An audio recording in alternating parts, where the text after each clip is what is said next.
The origin of money, from barter to Bitcoin. Chapter 1: The debt before the coin. There is a story about the origin of money that nearly everyone has heard. It is taught in schools, repeated in textbooks, and whispered in the halls of economics departments around the world. The story goes like this. In the beginning, there was barter. A farmer had too much grain but needed shoes. A shoemaker had too many shoes but needed grain. They met, they traded, and everyone was happy. But barter was inefficient. What if the farmer did not want shoes? What if the shoemaker did not need grain? So humanity, being clever, invented money to solve this problem. A medium of exchange. A simple, elegant solution to the awkwardness of trade. This story is repeated so often that it feels like common sense. It feels like history. But it is not history at all. It is a myth. And like all good myths, it contains just enough truth to be dangerously misleading. The reality of money's origin is far stranger, far older, and far more human than the story of the farmer and the shoemaker. In the 20th century, anthropologists began to ask a simple question. If barter was the first step toward money, where could we find examples of it? Where were the pure barter economies that the textbooks described? The answer, after decades of fieldwork, was surprising. They could not find any. Not one. The Cambridge anthropologist Caroline Humphrey put it plainly. No example of a barter economy, pure and simple, has ever been described, let alone an emergence from it of money. All available ethnography suggests there has never been such a thing. Barter, it turns out, is not the foundation upon which money was built. It is a phenomenon that emerges when money systems break down. When people who are used to using cash suddenly find themselves without it. Barter is what happens when money fails, not what happens before money begins. The economists had it backwards. The anthropologists had discovered something else entirely. In the small-scale societies they studied, trade was not conducted through awkward one-to-one exchanges of goods. It was conducted through relationships, through obligations, through gifts, and through debt. People did not trade grain for shoes. They gave gifts, they owed favors, and they kept track of who owed what to whom. This was not barter. It was credit. And it existed long before the first coin was ever struck. To understand how credit worked in the ancient world, imagine a Babylonian alehouse. A man walks in after a long day working the fields. He is thirsty. He orders a jug of beer. He drinks it. He does not pay. Not because he is a thief, but because payment is not expected at that moment. He runs up a tab. His debt is recorded, not on paper, but in the memory of the alehouse keeper and in the social fabric of the community. When the harvest comes, he will settle his account on the threshing floor, paying his debt in grain. The alehouse keeper will then take that grain and pay her own debts to the palace for the supplies advanced to her during the crop year. This system was not barter. It was not a simple exchange of goods at the moment of transaction. It was a web of obligations, a network of credit that connected farmers, merchants, temples, and palaces in a vast financial ecosystem. The early use of monetized grain and silver was mainly to settle such debts. This monetization was not physical. It was administrative and fiscal. Money, in its earliest form, was not a thing you carried in your pocket. It was a number in a ledger. The first great accountants were not merchants. They were priests. In the temples of Sumer, in the cities of Uruk and Ur, administrators faced a monumental challenge. They had to manage the resources of institutions that employed thousands of people. Shepherds, weavers, brewers, bakers, laborers, and craftsmen all depended on the temple for their livelihood. The temple owned vast tracts of land. It managed enormous herds of sheep and cattle. It produced textiles, tools, and food on an industrial scale.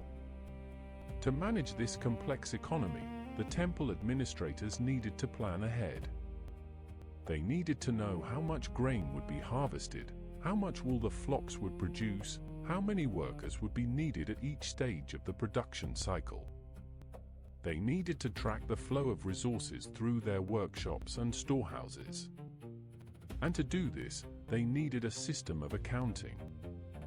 The Sumerian temples and palaces, around 3000 BC, innovated the accounting practices that would give birth to money as we know it. The origins of monetary debts and means of payment are grounded in these practices. Here is a fact that surprises most people. Writing was not invented to tell stories. It was not invented to record laws or to compose poetry. Writing was invented to count. The earliest known writing, the cuneiform script of Mesopotamia, emerged around 3300 BC in the city of Uruk. And its first purpose was accounting.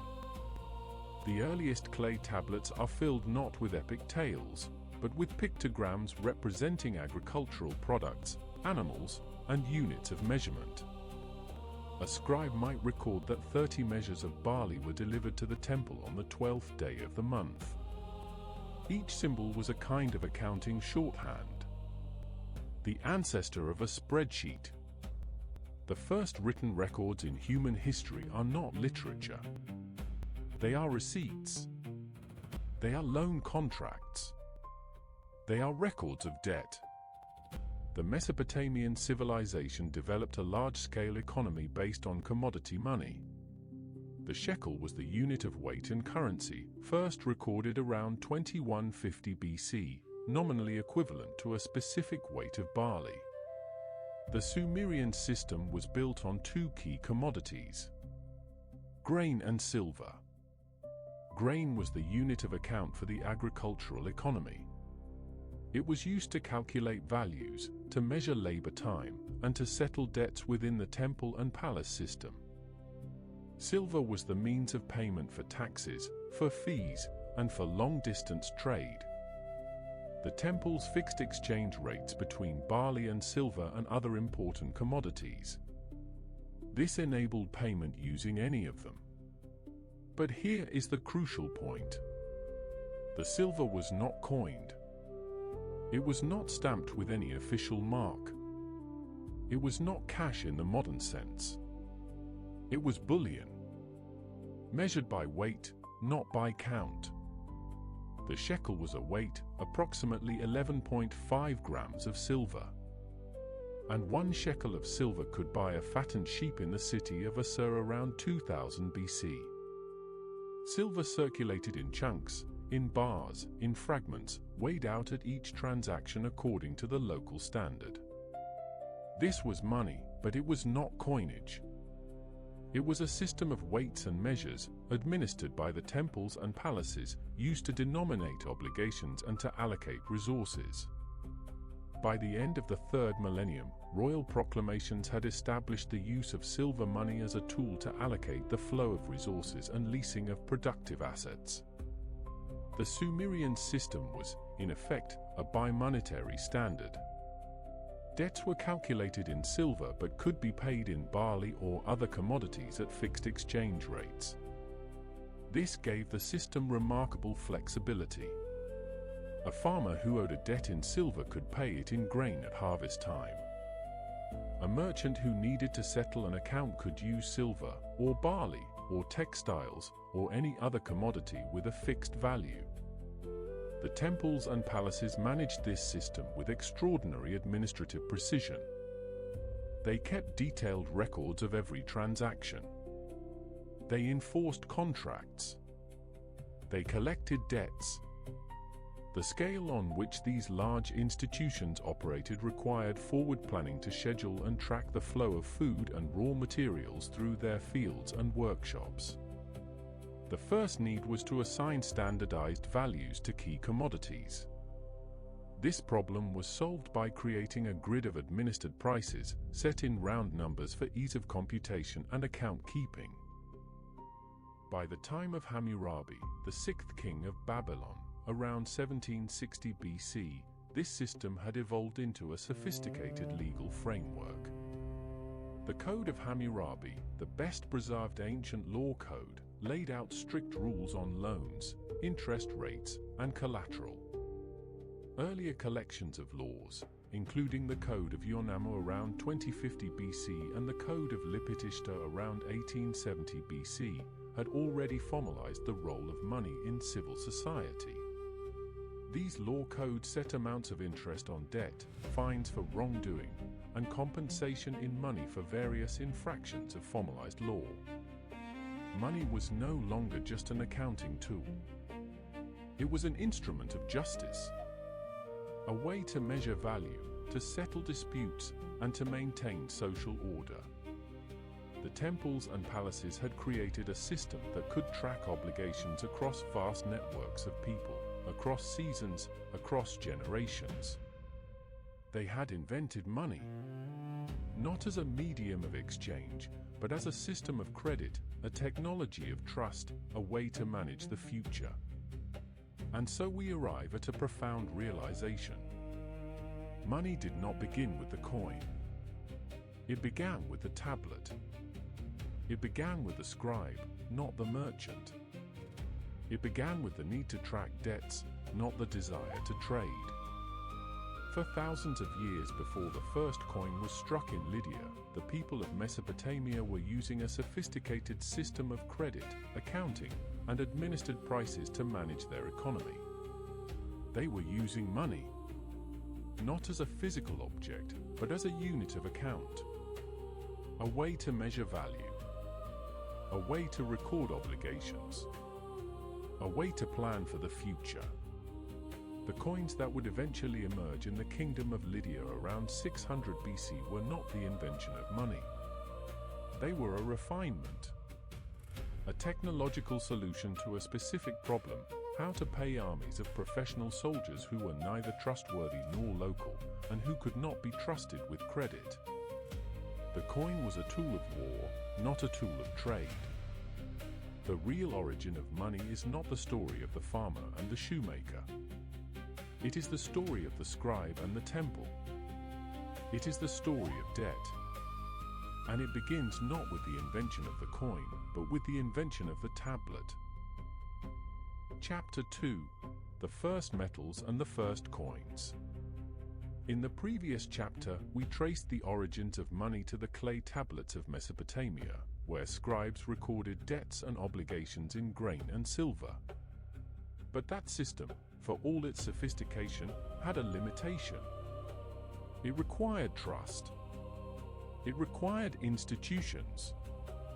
It required a vast administrative apparatus to track who owed what to whom. What happened when you needed to pay someone who did not trust your temple, who did not belong to your community, who owed you no allegiance? What happened when you needed to pay a mercenary soldier from a distant land, a man who had no interest in your ledgers and no patience for your credit? The answer, which emerged independently in two great civilizations on opposite sides of the world, was the coin. The coin was not the invention of money. It was the invention of a new kind of money. Portable, standardized, and bearing the mark of an authority. A technology that could travel where credit could not. In ancient China, during the Zhou dynasty, a remarkable transformation was taking place. The Chinese had long used cowrie shells as a form of currency, but by the spring and autumn period, around the 7th century BC, something new appeared. Bronze began to be cast into the shapes of everyday tools. The first Chinese objects that can truly be called coins were bronze spades and bronze knives. These were not mere representations. They were functional tools, or at least they began that way. The spade money, known as bu-bai, evolved from the bronze agricultural implement called the qian, a shovel or spade used for weeding and tilling. The knife money evolved from the bronze knife, the dao, a tool of daily life. Over time, these functional tools became standardized, the rough edges smoothed, the shapes refined. The hollow-handled spade coin, with its characteristic empty socket where a wooden handle would once have been inserted, represents the transitional form. It is a tool that no longer works as a tool. It is a tool that has become money. In 2019, archaeologists made a discovery that rewrote the history of coinage. At the site of Guangzhou in Henan Province, China, they uncovered an ancient bronze casting workshop.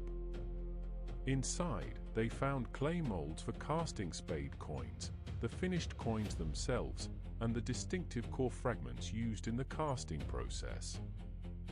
Radiocarbon dating placed the workshop between 640 BC and 550 BC. This made it the oldest known mint in the world. Older than the Lydian coins of Anatolia. Older than anything in the Mediterranean.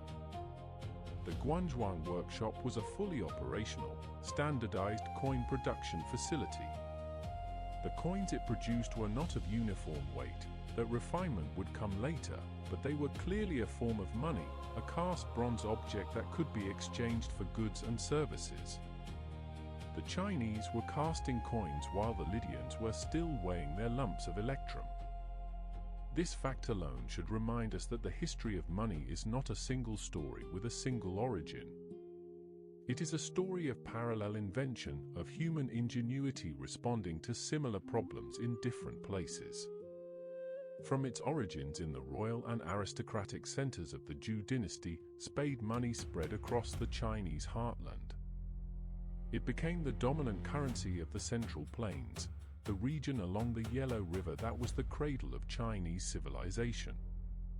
Different kingdoms and states produced their own variations. The hollow-handled spade, the Kongsho Bu, was the earliest type, with its distinctive empty socket and its heavy, substantial feel. Over time, these gave way to the flat-handled spade, the Pingsho Bu, which was lighter, more portable, and easier to produce. The inscriptions on these coins were simple at first, a single character, perhaps a number or a clan mark. Later, they became more elaborate, bearing the names of cities, of officials, of the issuing authorities. The spade coin was not just a medium of exchange. It was a statement of power, a declaration that the state that issued it had the authority to define value.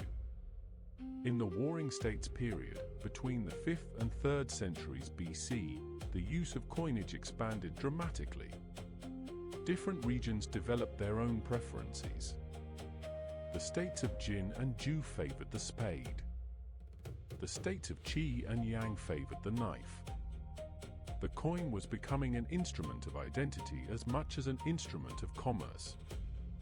While the spade money dominated the agricultural heartland of China, a different form of coinage emerged in the eastern coastal regions. The knife money, or Dao Bai, originated in the state of Qi, in what is now Shandong province. The knife coin was longer and more elegant than the spade, with a distinctive curved blade and a ring at the top of the handle. Some of the finest examples are the Qi knife coins, which bear inscriptions indicating the weight and value of the coin. The knife money was not just a local curiosity. It became the dominant currency of the eastern seaboard, circulating from the Yellow Sea to the northern frontiers. By the time of the Warring States period, knife money had spread to the state of Yang in the north and to Zhao in the west. The knife and the spade, together with the round coin that would eventually emerge as the dominant form, represented three great traditions of Chinese coinage. They were the product of a civilization that was finding its own path to monetization, independent of the developments taking place in the Mediterranean. While the Chinese were casting their bronze spades and knives, on the other side of the world, in the kingdom of Lydia, a different revolution was taking place.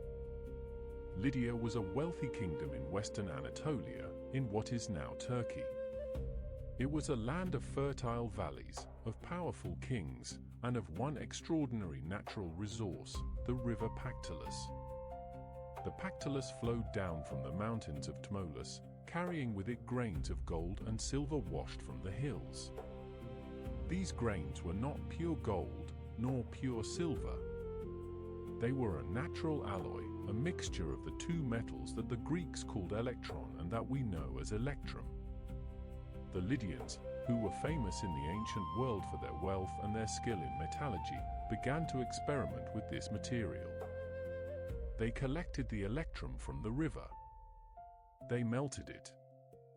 They shaped it into small, bean-shaped lumps. And around 600 BC, they began to stamp these lumps with a mark. The mark of the king. The mark of the state. The first true coins in the Western tradition had been born. The earliest Lydian coins were crude by later standards. They were not round. They were not perfectly uniform. They were small, irregular lumps of electrum, weighing roughly 14 grams, the weight of a stater, the standard unit. On one side, they bore a simple design, the head of a lion, the symbol of the Lydian royal house. On the other side, they bore a punch mark, a square indentation created by striking the coin with a punch while it was still hot. This punch mark was not just decorative. It was a guarantee.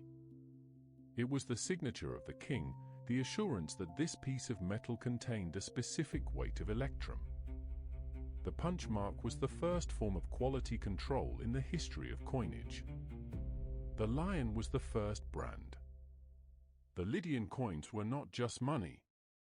They were the first mass-produced, state-certified objects in human history. They were the ancestors of every coin that would follow, from the drachmas of Athens to the denarii of Rome to the dollars in your pocket today. The Lydian king most famous for his coins was not the first to issue them, but he was the most influential. His name was Croesus, and he reigned from approximately 561 BC to 546 BC. Croesus was legendary for his wealth. In the ancient world, to be as rich as Croesus was the ultimate compliment. But his true contribution to the history of money was not his personal fortune. It was his monetary reform. The early Lydian coins had been made of electrum, the natural alloy of gold and silver. But electrum was problematic. Its gold-to-silver ratio was inconsistent, varying from one river deposit to the next. This meant that the value of an electrum coin was never quite certain. Croesus solved this problem by introducing a bimetallic system. He issued coins in pure gold and coins in pure silver, struck to a precise weight standard. The gold stater, made of 24-karat gold, became the standard of value. The silver stater, worth a fraction of the gold, served for everyday transactions. The Lydian king had invented the gold standard and the silver standard, and he had done it in a single, elegant reform. The Croceid, as his coins were known, became the most trusted currency in the ancient world. The invention of coinage was not just a technological advance. It was a conceptual revolution. Before the coin, every transaction required the weighing of metal, the assessment of purity, the negotiation of value. It was a slow, cumbersome, and inherently uncertain process. The coin changed all of that. The coin was pre-weighed. It was pre-assayed. It was pre-certified. When you accepted a coin, you were not just accepting a piece of metal. You were accepting the authority of the king who had issued it, the guarantee of the state that stood behind it. You were accepting a social convention, a shared belief that this small piece of metal was worth something. The coin was the first mass-produced object that derived its value not from its substance but from its form. It was the first example of fiat money, in the broadest sense of the term. As one historian has put it, the invention of coinage was a conceptual revolution, not a technological one. It changed the way people thought about value, about trust, and about the nature of exchange itself. The idea of coinage spread rapidly from Lydia to the Greek cities of the Aegean coast. The Greeks, who were among the most commercially active peoples of the ancient world, immediately saw the advantages of this new technology. By around 600 BC, the Greek cities of Ionia were producing their own coins.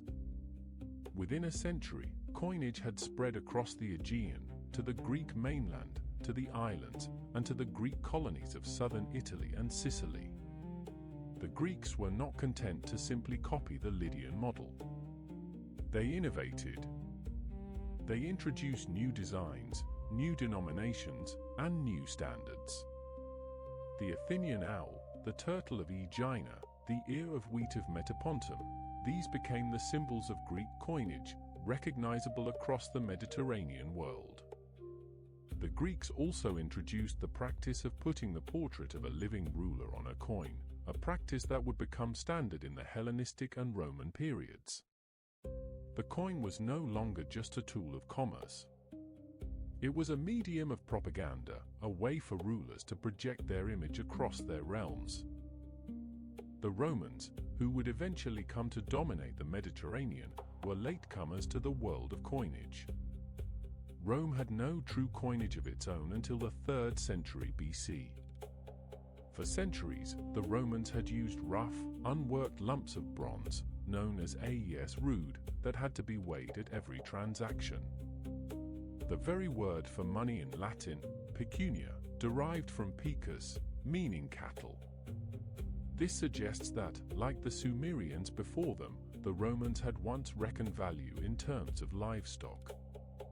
The first true Roman coinage was the aes grave, a series of cast bronze coins that appeared around 289 BC.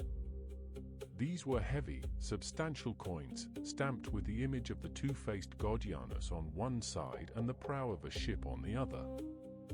In 211 BC, the Romans introduced the silver denarius, which would become the standard coin of the Republic and the Empire. The denarius was a remarkably stable currency, maintaining its weight and purity for centuries. It was the dollar of the ancient world, the coin that financed the legions, paid the taxes, and underpinned the greatest empire the world had ever seen. By the time of the Roman Empire, coinage had become the dominant form of money across much of the known world. But the story of the first coins is not a single story. It is a tale of two traditions, emerging independently in the East and the West. In China, coinage began with the casting of bronze tools, the spade and the knife, objects that retained the shape of their agricultural origins. In Lydia, coinage began with the striking of precious metal, the electrum of the pactolus, objects that derived their value from their material and their guarantee from the king. These two traditions would eventually converge, as trade along the Silk Road brought East and West into contact. But for centuries, they developed in parallel, each a testament to the ingenuity of human beings faced with the same enduring problem. How do you measure value? How do you build trust? How do you create a technology that can travel where people go, that can be passed from hand to hand without question, that can make the world a little bit smaller, a little bit more connected? The answer, in both China and Lydia, was the coin. And once the coin was invented, there was no going back. The age of metal money had begun. Chapter 3: Paper, Gold, and the Death of the Gold Window. For nearly 2,000 years, the coin reigned supreme. From the lion status of Lydia to the silver denarius of Rome, from the gold solidus of Byzantium to the silver dirham of the Islamic world, coinage was the dominant form of money across Eurasia. It was portable, it was durable, and it carried the mark of the authority that issued it. But it had a limitation. Coinage was heavy. It was bulky. It was expensive to transport, especially over long distances. A merchant traveling from the Mediterranean to the Indus Valley would need a small army to carry his silver. A tax collector moving grain from the countryside to the capital would need an entire caravan. The weight of metal was a constraint on the scale of commerce. And so, across the civilizations of the ancient and medieval world, people began to experiment with alternatives. They began to ask a question that would revolutionize the history of money. What if the money itself did not need to have intrinsic value? What if the value could be represented rather than embodied? What if money could be made of paper? The answer to that question emerged in an unexpected place. The province of Sichuan in southwestern China during the 11th century AD. Sichuan was a wealthy region, famous for its silk, its tea, and its iron production. But it was also a region of acute currency shortage. The government had restricted the export of copper coins, the standard currency of the Song Dynasty, to prevent the outflow of precious metal. The result was that Sichuan had too many goods and too few coins. The economy was choking. The merchants of Sichuan needed a solution, and they found one. They began to issue private promissory notes, written on sheets of paper made from the bark of the mulberry tree. These notes were called jiaozi. They were promises to pay a certain number of copper coins on demand. They were, in essence, paper receipts for metal that remained safely stored in the merchant's warehouse. The jiaozi was not yet official money. It was a private instrument, a convenience between trusted merchants. But it worked. It was lighter than coins. It was easier to transport. It could be exchanged without the need to weigh and count metal at every transaction. The idea spread rapidly across the province. By the early years of the 11th century, the private jiaozi had become so widely used that the merchants who issued them were facing a new problem. They were overissuing. They were printing more notes than they had coins to back them. The system was in danger of collapse. The merchants petitioned the government to step in. In 1023, the Song Dynasty established the Ezhou Jiaozi Wu, the official exchange bureau for jiaozi in Chengdu. In 1024, the first official government-issued paper money in human history was printed and placed into circulation. The official jiaozi was a revolutionary innovation. It was printed on special paper, made from the bark of the paper mulberry tree, a material chosen for its durability and its resistance to counterfeiting. The government established a dedicated paper mill, the Chaoji Yuan, to produce the specialized paper required for the notes.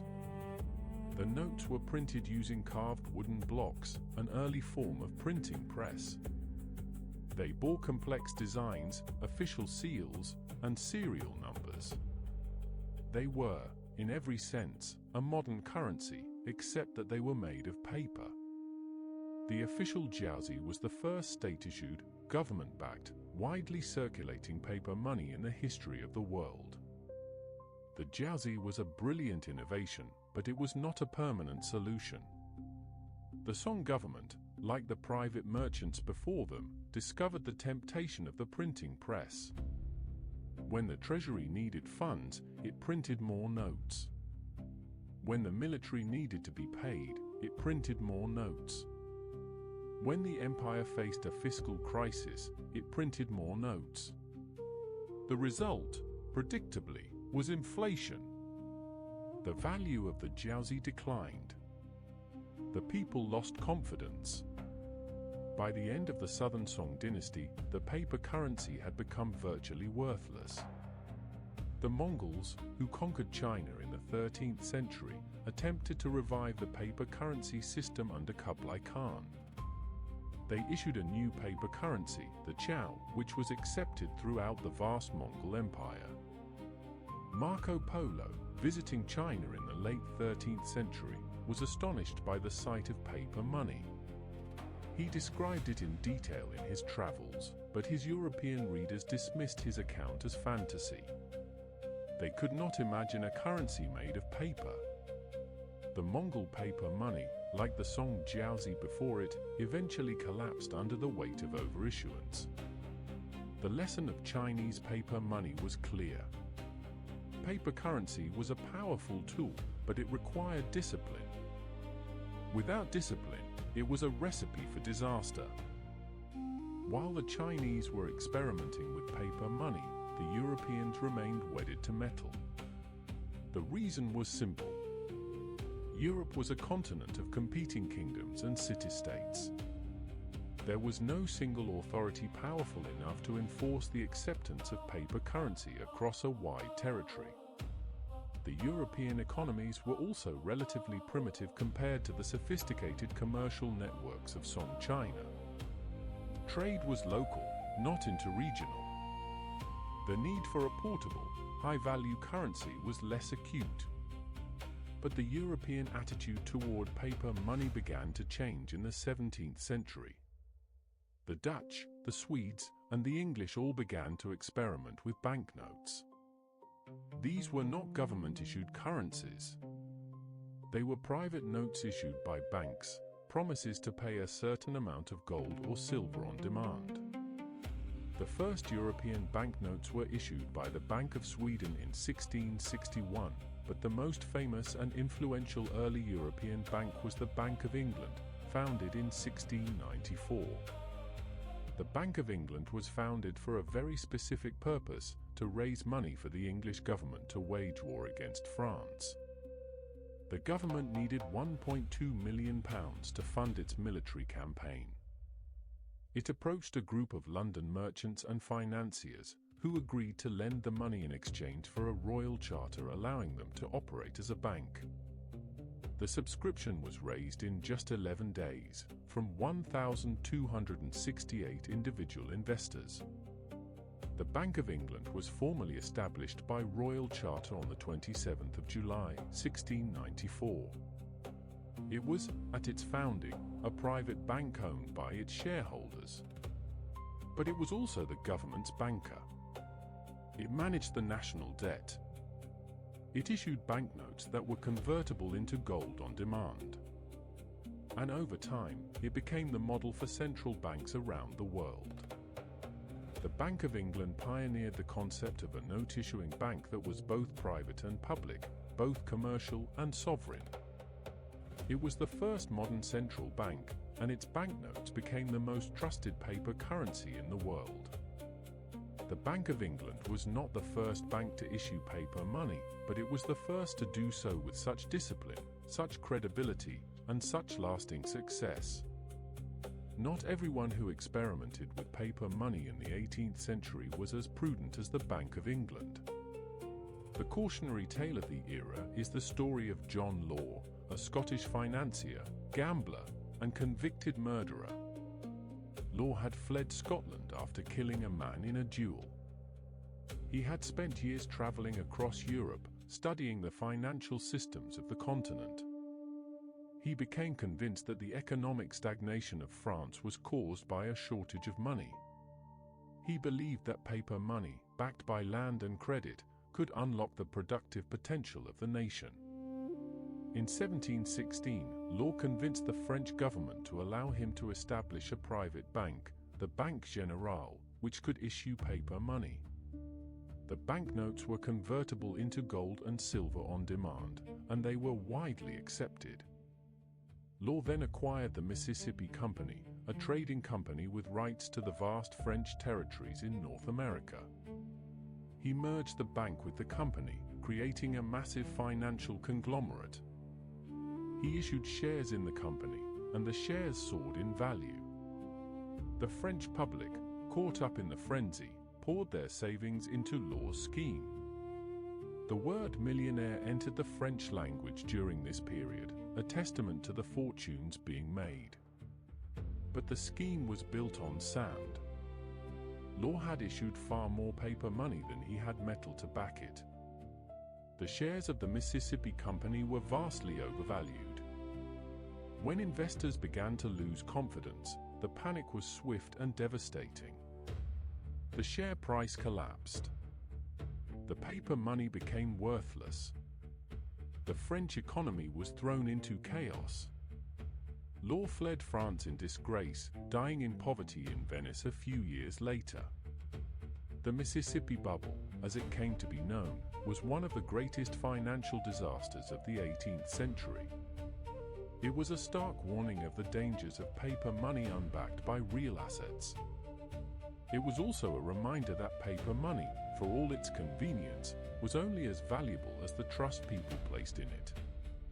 The Mississippi Bubble, together with the South Sea Bubble in England, shattered European confidence in paper currency for generations. The lesson seemed clear. Money needed to be backed by something real. Money needed to be gold. The 19th century saw the triumph of that philosophy. In 1821, the United Kingdom officially adopted the gold standard, fixing the pound sterling to a specific weight of gold. Other nations followed. Germany adopted the gold standard in 1871. The United States effectively adopted it in 1873. By the end of the 19th century, an international monetary system based on gold linked the major economies of the world.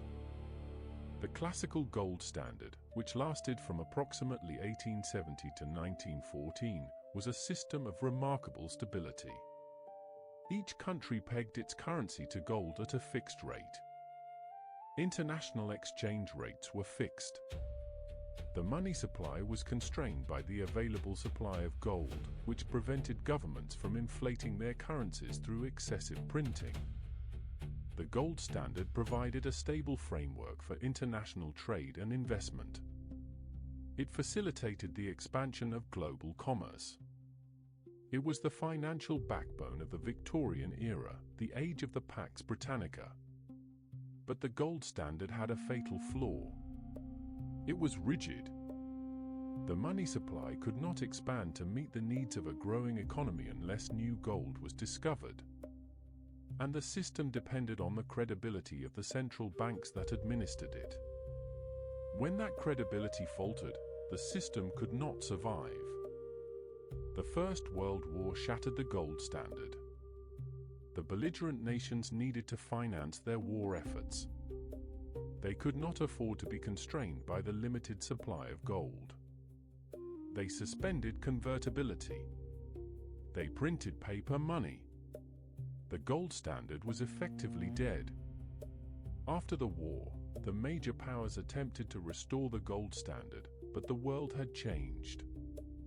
The pre-war system had been based on the financial hegemony of Britain. Britain was now exhausted and indebted. The United States had emerged as the world's largest economy, but it was reluctant to assume the responsibilities of global financial leadership. The restored gold standard of the 1920s was a fragile and unstable system. It collapsed during the Great Depression of the 1930s, as countries abandoned the gold standard in a desperate attempt to stimulate their economies through monetary expansion. The gold standard, which had seemed so permanent in the 19th century, was revealed to be a historical phenomenon, not an eternal law.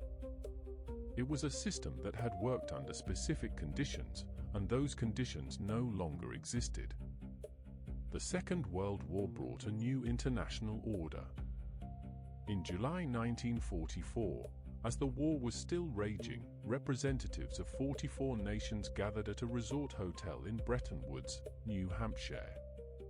Their goal was to design a new international monetary system that would prevent the chaos of the interwar period.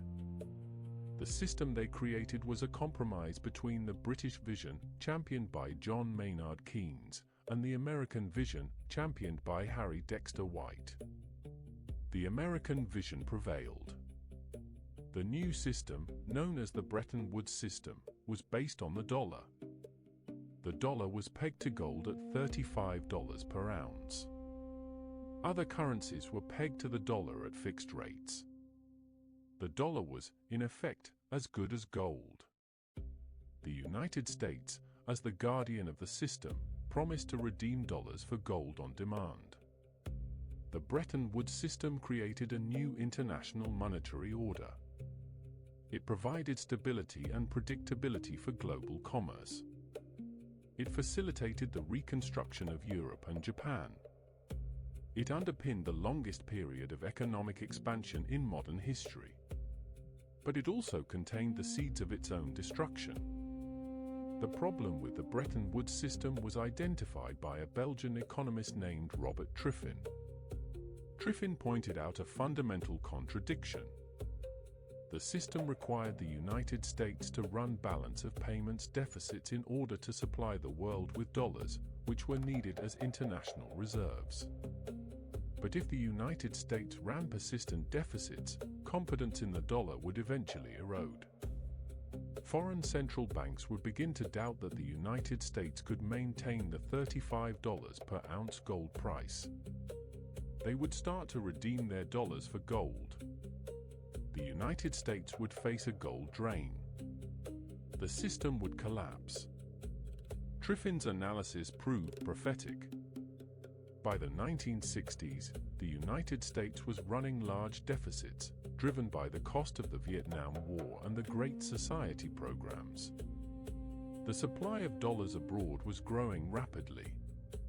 Foreign central banks, particularly those of France and Germany, began to accumulate large dollar reserves. They began to worry that the United States could not maintain the gold price. They began to convert their dollars into gold. The U.S. gold reserves, which had stood at $25 billion in 1950, had fallen to $10 billion by 1971. The system was under immense strain. In August 1971, the situation reached a crisis point. Foreign central banks were demanding gold at an alarming rate. The U.S. gold reserves were dwindling. President Richard Nixon summoned his top economic advisors to Camp David, the presidential retreat in Maryland. The meeting was held in absolute secrecy. The participants included Treasury Secretary John Connally, who was the primary architect of the plan that emerged. Over the course of the weekend, they devised a strategy. On the evening of Sunday, August 15, 1971, Nixon addressed the nation on television. He announced a series of dramatic measures. He imposed a 90-day freeze on wages and prices. He imposed a 10% surcharge on all dutiable imports. And he announced that the United States would no longer redeem dollars for gold. The gold window was closed. The dollar was no longer convertible into gold. The Bretton Woods system, which had underpinned global finance for a quarter of a century, was effectively dead.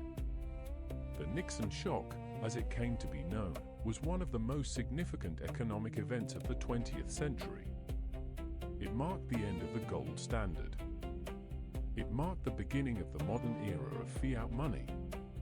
For the first time in human history, the world's major currencies were not backed by gold or silver.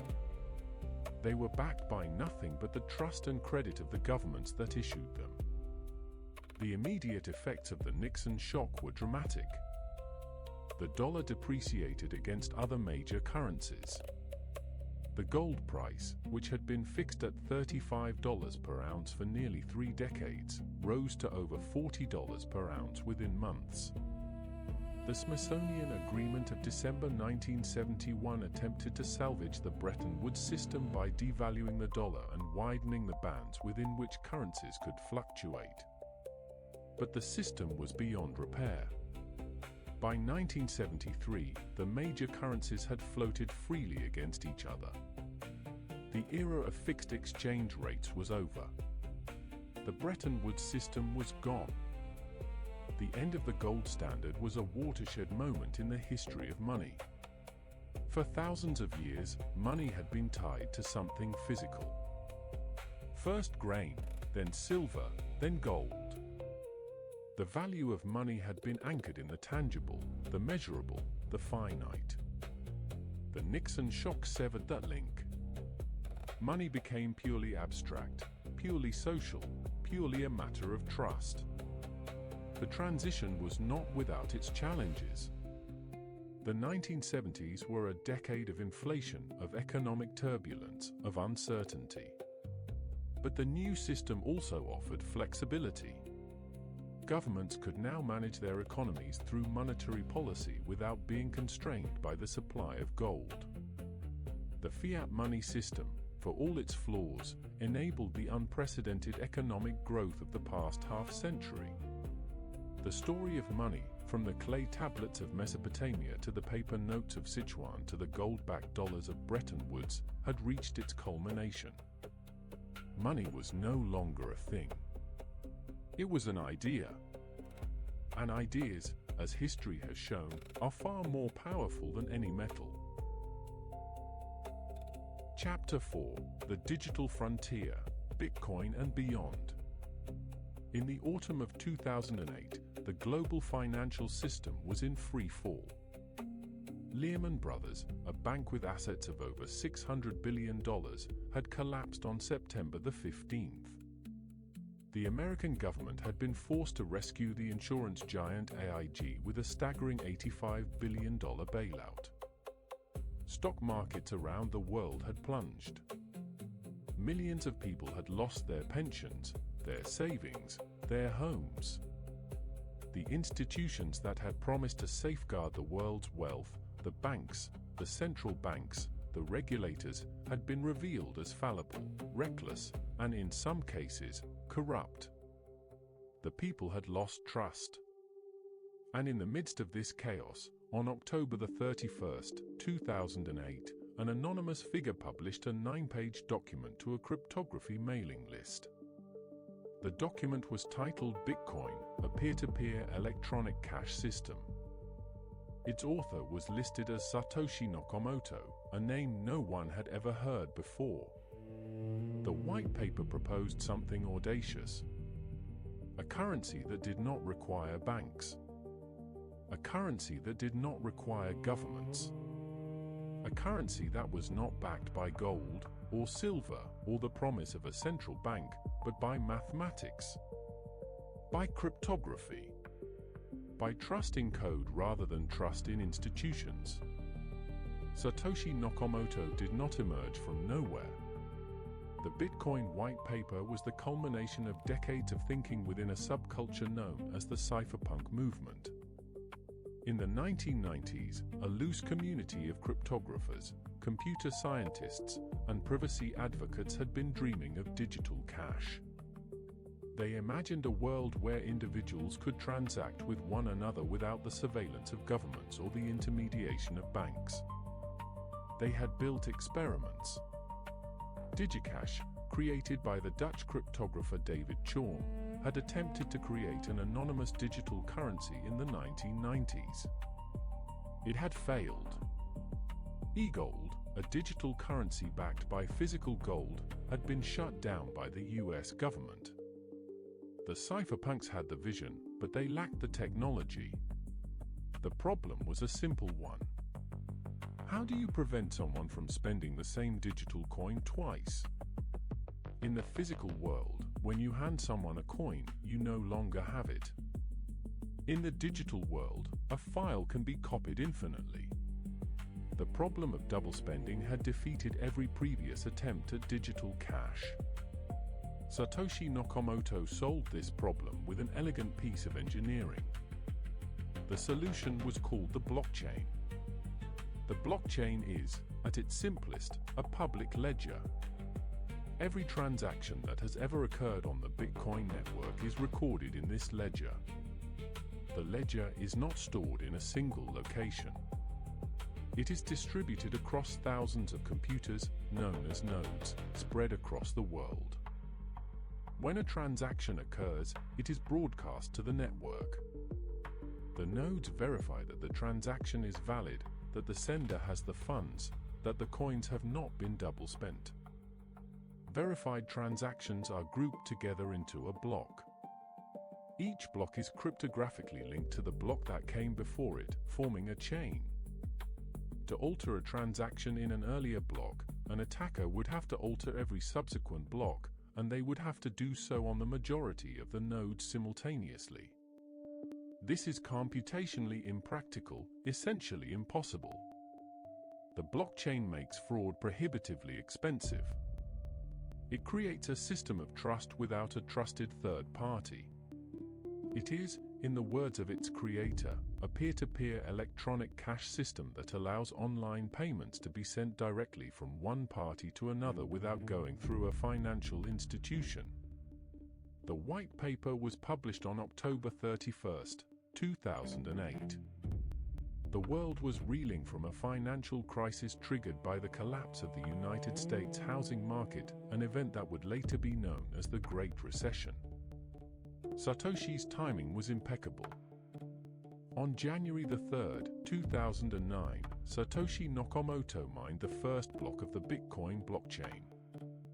It is known as the Genesis block, or Block 0. The reward for mining this block was 50 Bitcoins. But the Genesis block contained something more than just the first 50 Bitcoins. Embedded in the Coinbase transaction, the very first transaction in the very first block, Satoshi had left a message. It read, "The Times, the 3rd of January, 2009, Chancellor on brink of second bailout for banks." It was a reference to the front page headline of the Times newspaper on that very day. The message was a statement. It was a timestamp, proving that the block was created on or after that date.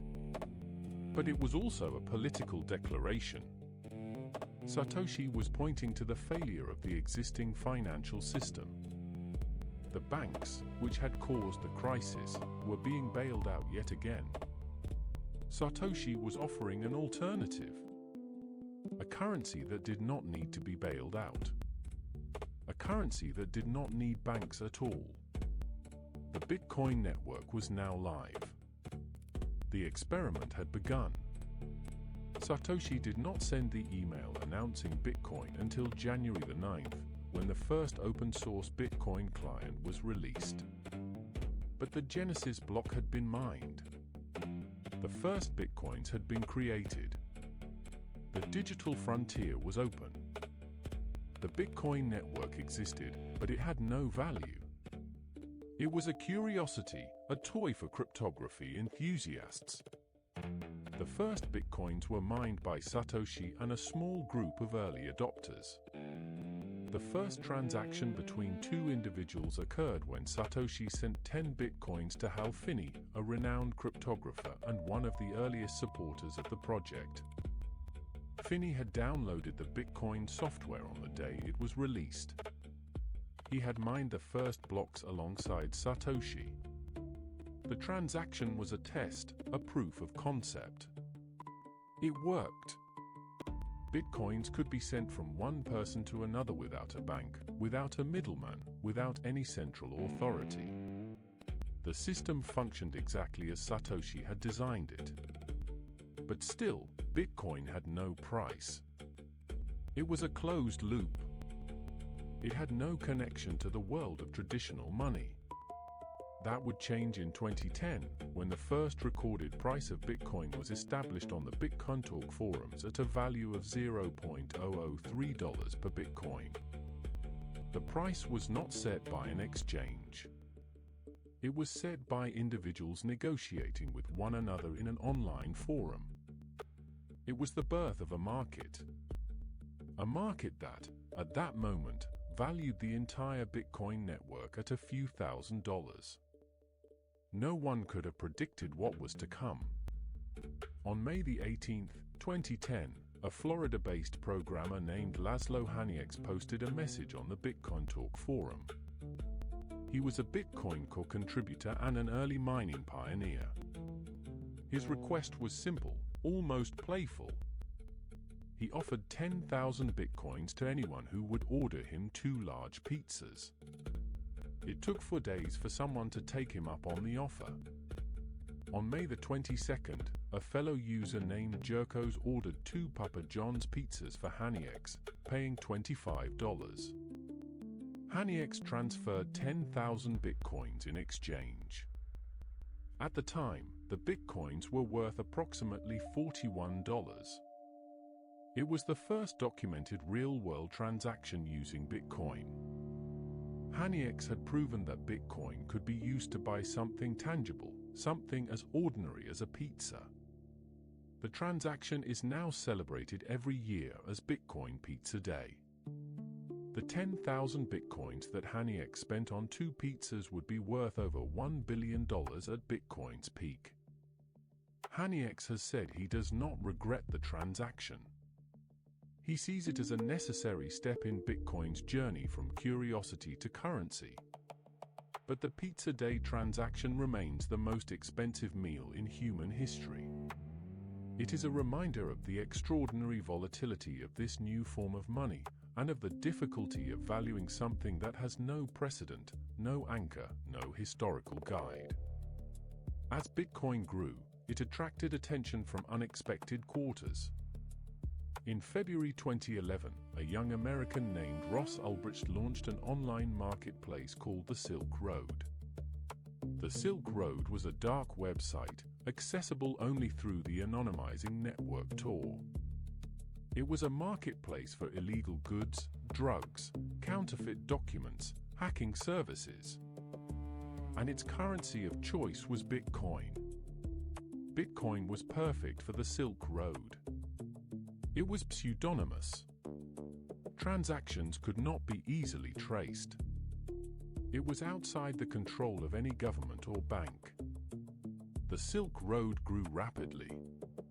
By 2013, it was generating millions of dollars in revenue. It had become the most famous use case for Bitcoin, and for many people, Bitcoin became synonymous with the dark web.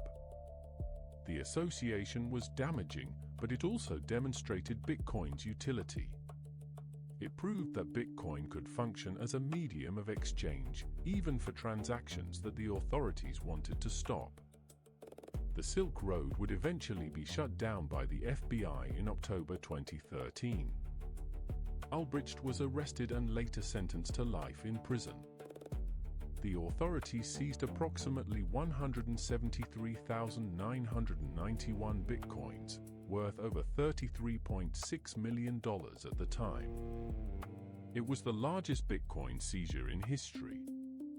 The Silk Road had given Bitcoin its first real-world test. It had also given Bitcoin its first major scandal.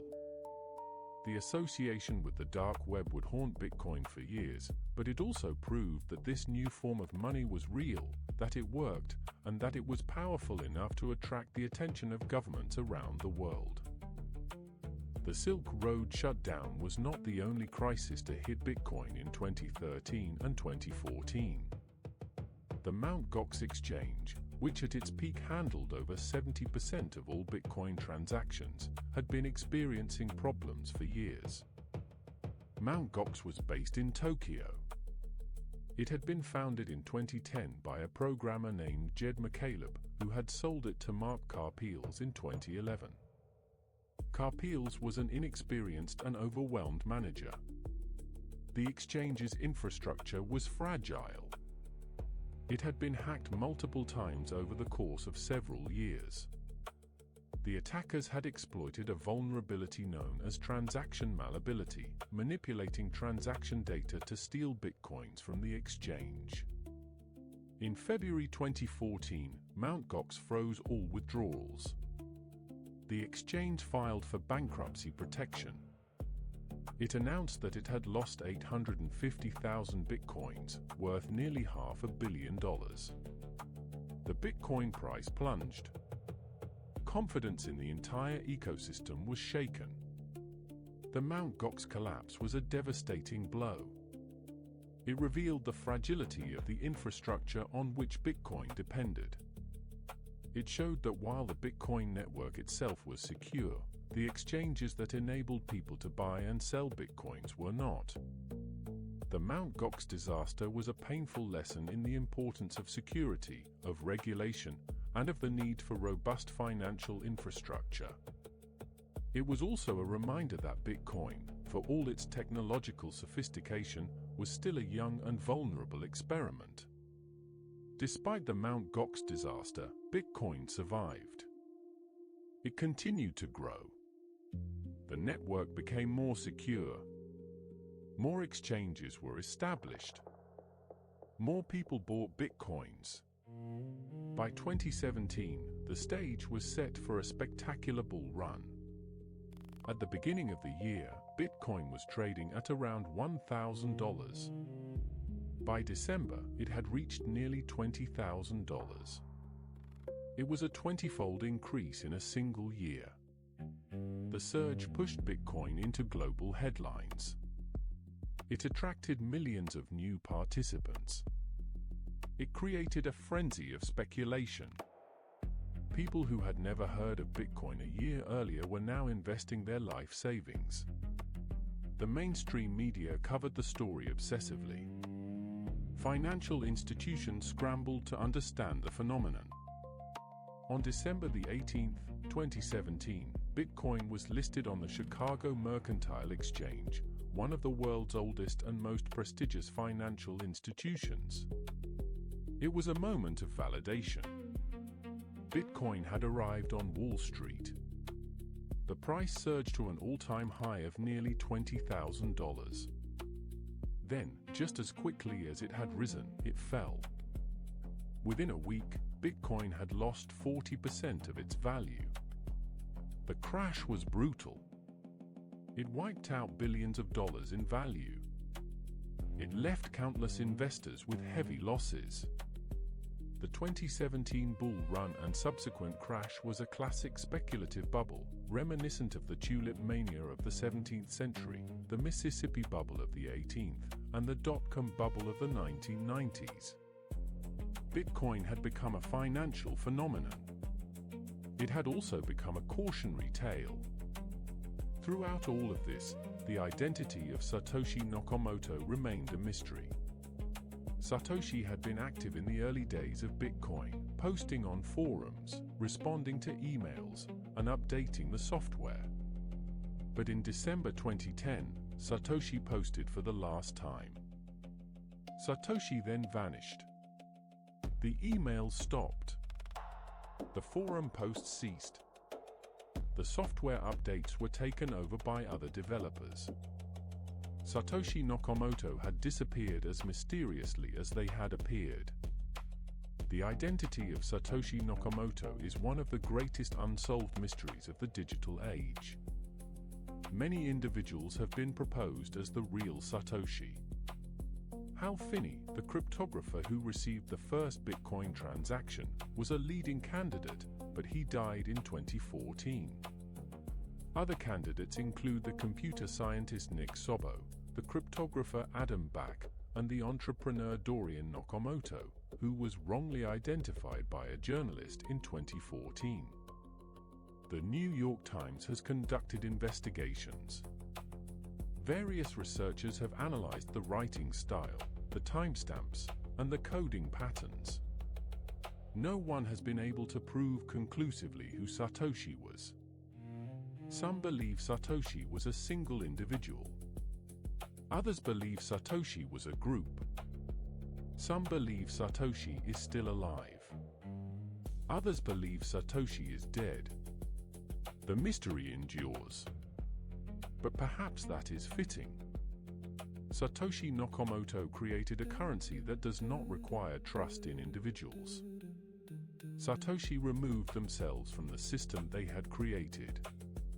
The creator became irrelevant. The code became sovereign. The anonymity of Satoshi is a reminder that Bitcoin is not about personalities. It is about technology. It is about mathematics. It is about a system that can function without any central authority, without any single point of failure, without any person who must be trusted. The creator has become a ghost, and the creation has taken on a life of its own. Where does Bitcoin go from here? The question is impossible to answer with certainty. Bitcoin is still young. It is still volatile. It is still controversial. Some believe Bitcoin will eventually become a global reserve currency, a digital gold that replaces the dollar as the world's primary store of value. Others believe Bitcoin is a speculative bubble that will eventually burst, leaving nothing but a footnote in financial history. Some governments have embraced Bitcoin. El Salvador made Bitcoin legal tender in 2021, the first country to do so. Others have banned it. China has outlawed Bitcoin mining and trading. The United States and Europe have adopted a regulatory approach, attempting to balance innovation with consumer protection. What is clear is that Bitcoin has changed the conversation about money. It has demonstrated that a currency can exist without a central bank. It has shown that trust can be encoded in software rather than invested in institutions. It has inspired thousands of other cryptocurrencies, each with its own vision of the future. Ethereum, the second largest cryptocurrency, introduced the concept of smart contracts, programmable money that can execute complex agreements automatically. The possibilities are vast. The risks are equally vast. But one thing is certain. The invention of Bitcoin is a watershed moment in the history of money, as significant as the invention of coinage in Lydia or the introduction of paper money in Song China. Money is no longer a thing. It is an idea. And ideas, once released into the world, cannot be recalled. The story of money is the story of humanity. It is the story of how we have learned to cooperate, to trust, to plan for the future. It is the story of how we have measured value, stored wealth, and exchanged goods across vast distances and across generations. From the clay tablets of Mesopotamia to the digital wallets of the 21st century, money has evolved in response to the needs of the societies that use it. It has taken many forms: grain, silver, gold, paper, and now code. Each transformation has been driven by the same forces: the need for convenience, the need for trust, the need for a technology that can keep pace with the complexity of human exchange. The invention of Bitcoin is not the end of that story. It is the beginning of a new chapter. What will money look like in 100 years? In 1,000 years? Will it be digital? Will it be decentralized? Will it be backed by something we cannot yet imagine? The answer is unknowable. But the questions are worth asking. Because the history of money is not just a history of economics. It is a history of power. It is a history of trust. It is a history of the human capacity to create systems that enable us to live together, to trade together, to build together. Money, in all its forms, is a technology of civilization. And as long as human beings continue to trade, to dream, and to build, the story of money will continue to unfold.